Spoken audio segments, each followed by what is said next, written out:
नागरिक उड्डयन एवं इस्पात मंत्री भारत सरकार।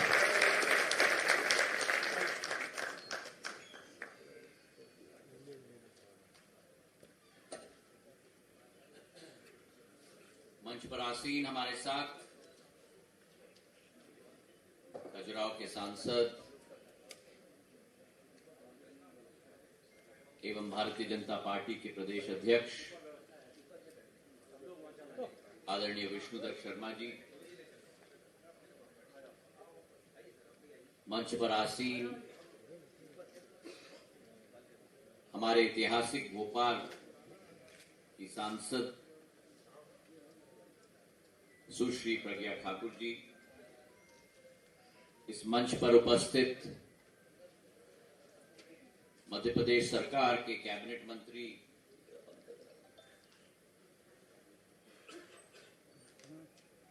आदरणीय तुलसी सिलावट जी, हमारी भोपाल की प्रथम नागरिक हमारी महापौर श्रीमती मालती राय जी, रेलवे के हमारे समस्त अधिकारीगण और इस सभागृह में उपस्थित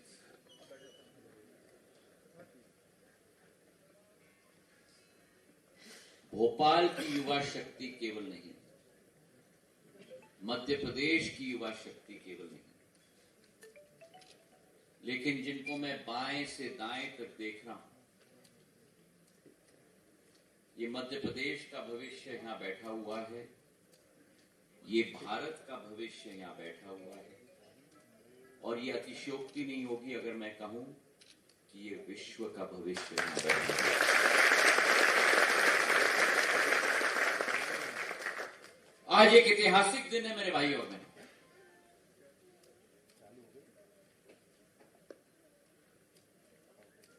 एक ऐतिहासिक दिन इसलिए है क्योंकि जिंदगी के नए मोड़ पर मेरे ये युवा साथी चलने के लिए संकल्पित होकर आज यहां उपस्थित है।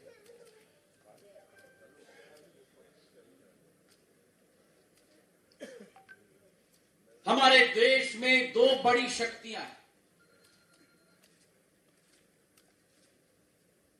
हमारी देश की डेमोक्रेसी,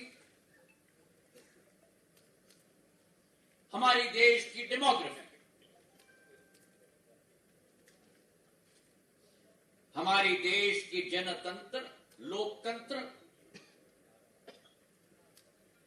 और हमारी देश की जनसंख्या।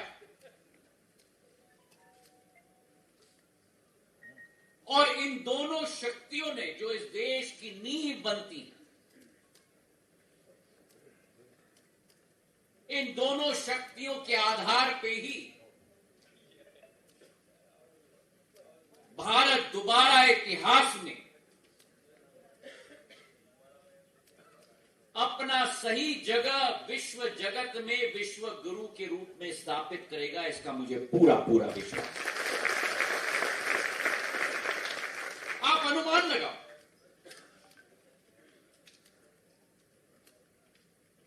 इस देश के 70% जनता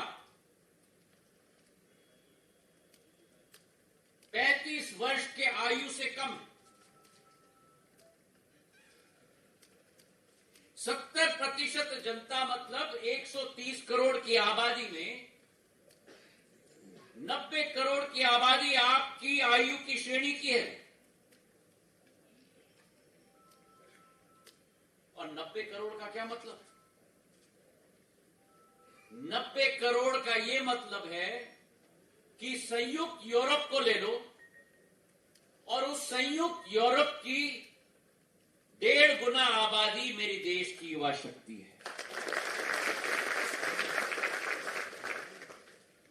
पूरा संपूर्ण यूनाइटेड स्टेट्स ऑफ अमेरिका ले लो और उस संपूर्ण विश्व शक्ति जो नंबर 1 है आज पूरे विश्व में, उसकी 3 गुना आबादी मेरी युवा शक्ति है। आज विश्व में जमाना आया है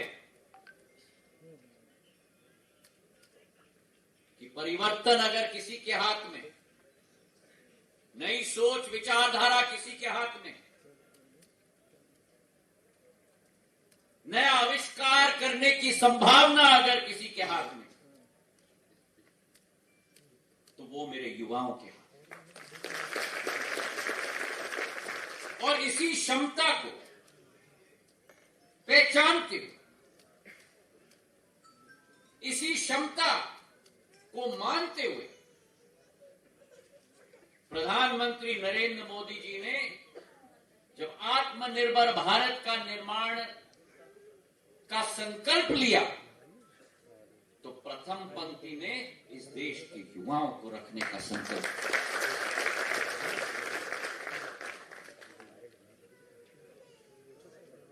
एक कठिन समय से हम लोग सब गुजरे, कोरोना काल से गुजरे,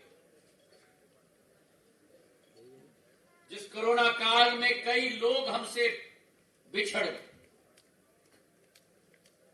एक ऐसा विश्व स्तर का प्रकोप जो विश्व ने 100 साल में नहीं देखा। लेकिन उस वातावरण में आप और हम सौभाग्यशाली हैं कि ऐसा नेतृत्व उस संकट के समय में, काले बादल के समय में, आपके आशीर्वाद से, आपके प्रेम से इस भारत को मिला। प्रधानमंत्री नरेंद्र मोदी जी के नेतृत्व में, जिस नेतृत्व ने एक चुनौती को अवसर में बदल के रख दिया। और विज्ञान के क्षेत्र में, मनोविज्ञान के क्षेत्र में, जिस भारत में कभी भी वैक्सीन का आविष्कार नहीं हुआ, देश विदेश से हम लोगों को आयात करना पड़ता था, उसी भारत में एक नहीं लेकिन 2 वैक्सीन का आविष्कार हुआ और 2 बिलियन डोज पूरे देश में लगाने का काम प्रधानमंत्री जी के नेतृत्व में। तो ये क्षमता है युवाओं की, ये क्षमता है आज देश की। और भारतीय जनता पार्टी का संकल्प है प्रधानमंत्री जी के नेतृत्व में कि अगर भारत को विश्व गुरु के रूप में स्थापित करना है, तो सशक्त युवा और कुशल युवा, ये हम लोगों का संकल्प है जिसे हम लोग साकार करते हैं। और उसी संकल्प के साथ जो आज रोजगार के अवसर सृजन करने की जरूरत है, एक साझेदारी भारत सरकार निभा रही है, एक साझेदारी मध्य प्रदेश की सरकार निभा रही है, जैसे विश्वनाथ शर्मा जी ने कहा।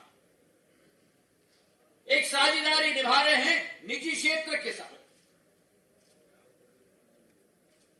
पॉलिसी के आधार पर नए ग्रोथ एरियाज की शुरुआत हो रही है, जैसे ड्रोन्स की हम बात करें, ग्रीन हाइड्रोजन की बात करें, ग्रीन स्टील की बात करें, सर्कुलर इकोनॉमी की हम बात करें,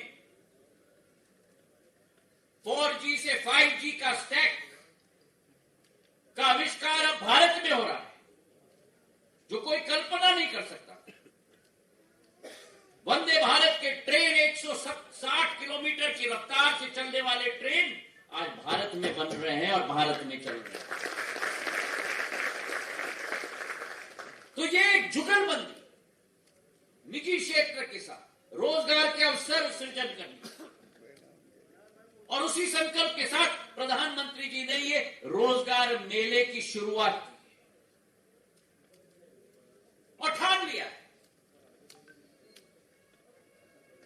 कि आने वाले साल में 10 लाख रोजगार के अवसर सृजन कर किए जाएंगे। और शुरुआत की धनतेरस के दिवस पर, जब आजादी के अमृत महोत्सव के वर्ष में 75,000 रोजगार के अवसर उस माह आपके नौजवान दोस्तों को वो रोजगार के सर्टिफिकेट मुहैया करने का काम प्रधानमंत्री जी ने संकल्प लिया। और हर माह ये संकल्प चल रहा है। फरवरी के माह में 71,000, आज के दिवस में 71,000, आज इस सभागृह में अकेले 326 महत्वपूर्ण क्षेत्र में रोजगार के अवसर सृजन किए जा रहे हैं। चाहे रेल विभाग हो, दूरसंचार विभाग हो, डाक विभाग हो, कर्मचारी राज्य बीमा योजना हो, सीआरपीएफ हो, ग्रामीण बैंक हो, आईआईटी इंदौर में हो, ये सारे के सारे technology driven, value driven, engineering driven रोजगार के अवसर सृजन किए जा रहे हैं। आज किसी देश विश्व पटल पर उजागर होता है तो मानव संसाधन की क्षमता पर उजागर होता है, और उसकी अपार क्षमताएं हमारी भारत माता की धरती पर है आपके रूप में। आज मेरे नौजवान की आशा, अभिलाषा केवल रोजगार के अवसर लेने के नहीं, आज आप लोगों की आशा और अभिलाषा रोजगार के अवसर उत्पन्न करने के लिए, और इसलिए प्रधानमंत्री जी ने शुरू किया स्टार्टअप इंडिया की योजना। जिस भारत में 2013-14 में केवल 460 स्टार्टअप्स होते थे, आज उसी भारत में स्टार्टअप इंडिया की वजह से 84,212 स्टार्टअप्स हो चुके। आपके दोस्त, आपके युवा साथी, जिस भारत में 2013-14 में एक ही यूनिकॉर्न था, आज उसी भारत में 116 यूनिकॉर्न हो चुके हैं। और हमारे यूनिकॉर्न्स की क्षमता वृद्धि की यूएस की यूनिकॉर्न्स, यूके की यूनिकॉर्न्स, जर्मनी की यूनिकॉर्न्स से 4 गुना ज्यादा है। आज पूंजी कमोडिटी बन गई है। जिस देश में नए आइडियाज, नए आविष्कार होते हैं, पूंजी वहीं भागती है। और भारत तो वो देश है जिसने विश्व को 0 दिया था। भारत वो देश है जहां विज्ञान की शुरुआत की गई थी, और वो अवसर आज आप सब लोगों के हाथों में। पिछली सरकारों में आप देखो बदलाव। पिछली सरकारों में जहां रोजगार के अवसर के लिए आपको ऑफिस के बाहर लाइन लगाना पड़ता था, बार बार आपको अपनी सीवी देनी पड़ती थी, रेज्यूमे देनी पड़ती थी,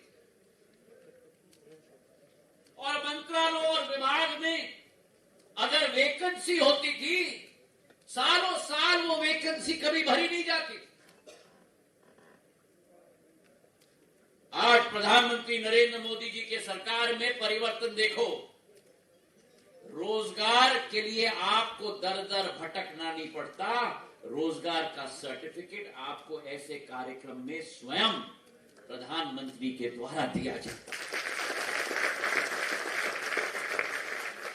ये विचारधारा में परिवर्तन है, ये सोच में परिवर्तन है, ये क्रियान्वयन में परिवर्तन है। क्यों? क्योंकि प्रधानमंत्री जानते हैं, भारतीय जनता पार्टी जानती है कि इस देश में अगर कोई सबसे बड़ी पूंजी है तो वो पूंजी मेरी युवा शक्ति है। तो आज के इस दिवस पर मैं आप सब लोगों को बधाई देना चाहता हूं, शुभकामनाएं देना चाहता हूं, क्योंकि आपके हाथों में वो औजार है। केवल इस मध्य प्रदेश को नहीं, इस देश को नहीं, लेकिन विश्व में परिवर्तन लाने का औजार आपके हाथों में। आज श्री अरबिंदो की लाइनों को मैं याद करना चाहता हूं। महर्षि अरबिंदो ने कहा था कि a brave, Frank, clean hearted, courageous and aspiring youth is the only foundation on which the future of a nation can be built. एक साहसी, साफ बोलने वाला, क्षमतावान और आशान्वित युवा पीढ़ी के आधार पे ही देश की, किसी भी देश की सक्षम नींव बन पाती है। तो मेरे भाई और बहनों, आज भारत माता का भविष्य आपके हाथ में है। केवल आपकी जिंदगी का भविष्य नहीं, केवल आपके परिवार का भविष्य नहीं, लेकिन भारत माता का भविष्य आपके हाथ में। प्रधानमंत्री जी की यह सोच है कि हमने लंबा सफर तय किया है। आजादी से अमृतकाल तक 75 वर्ष का सफर तय किया है भारत ने, पर अभी भारत को बड़ा लंबा सफर आगे चलना है। और यह सफर अमृतकाल से शुरुआत होती है, इस वर्ष से शुरुआत होती है जब आजादी का अमृत महोत्सव हम मना रहे हैं। और यह सफर अमृतकाल से शताब्दी काल तक सफर चलेगी 25 साल की। और इस सफर में जो पिछले 9 साल में हमने हासिल किया है प्रधानमंत्री जी के नेतृत्व में, भारत 11वीं सबसे बड़ी आर्थिक महाशक्ति थी 2013-14 में। प्रधानमंत्री जी के नेतृत्व में, आपके आशीर्वाद, आपके साथ मिलकर आज भारत विश्व की 5वीं बड़ी आर्थिक महाशक्ति के रूप में परिवर्तित हो गया। और आपके साथ सबका साथ, सबका विकास, और सबका साथ और सबका विकास होगा जब सबका विश्वास होगा। और अगर सबका साथ, सबका विकास, सबका विश्वास होगा तो उसमें आपको और हमें सबको मिलकर अब सबका प्रयास लगाना होगा। इसी संकल्प के साथ हम आगे बढ़े। भारत माता को आज 5वें नंबर से ले जाकर 1 नंबर सबसे विश्व की आर्थिक शक्ति में ये अमृत काल से शताब्दी काल में सफर में परिवर्तित करना होगा। इन्हीं शब्दों के साथ आपका बहुत बहुत धन्यवाद। जय हिंद, जय भारत।